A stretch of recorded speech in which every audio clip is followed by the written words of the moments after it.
గణతంత్ర దినోత్సవం రోజు ప్రతి సంవత్సరం మన సైనికులు విన్యాసాలు అద్భుతంగా చేస్తారు. ఈ సంవత్సరం కూడా దేశ రాజధాని ఢిల్లీలోని కర్తవ్య పథలో జరిగిన విన్యాసాలు ఆకట్టుకున్నాయి. దీనిపై ప్రముఖ పారిశ్రామికవేత్త ఆనంద్ మహీంద్ర స్పందించారు. మన భారత సైనికుల శక్తిని కొనియాడుతూ పోస్టు పెట్టారు. శత్రు దేశాలు జాగ్రత్తగా ఉండాలంటూ హెచ్చరించారు. ప్రస్తుతం ఆయన పోస్ట్ నెట్టింట్లో వైరల్ అవుతుంది. గణతంత్ర దినోత్సవాన్ని పురస్కరించుకుని దేశ రాజధాని ఢిల్లీలోని కర్తవ్య పథలో శుక్రవారం జరిగిన పరేడ్ ఆశాంతం ఆకట్టుకుంది.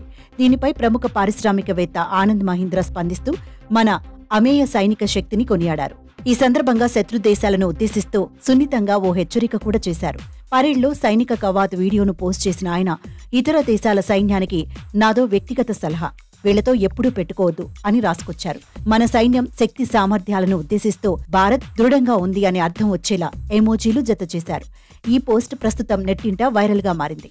ఈసారి జరిగిన గణతంత్ర వేడుకల పరేడ్లో మన సైనిక శక్తిని ప్రపంచానికి చాటి చెప్పారు. దేశీయంగా తయారు చేసిన ఆయుధాలతో పాటు నాగ్ క్షిపణులు, T-90 భీష్మ యుద్ధ ట్యాంకులు, డ్రోన్ జామర్లు, నిఘా వ్యవస్థలు, వాహనాలపై అమర్చే మోటార్లు, పినాకా మల్టిపుల్ రాకెట్ వ్యవస్థ, వెపన్ లోకేష్ రాడార్ వ్యవస్థలు, BMP-2 సాయుధ శకటాలను ప్రదర్శించారు. ఇక తొలిసారిగా పూర్తిస్థాయిలో త్రివిధ దళాలకు చెందిన నారీమణులు చేసిన కవాతు విన్యాసాలు ఆకట్టుకున్నాయి.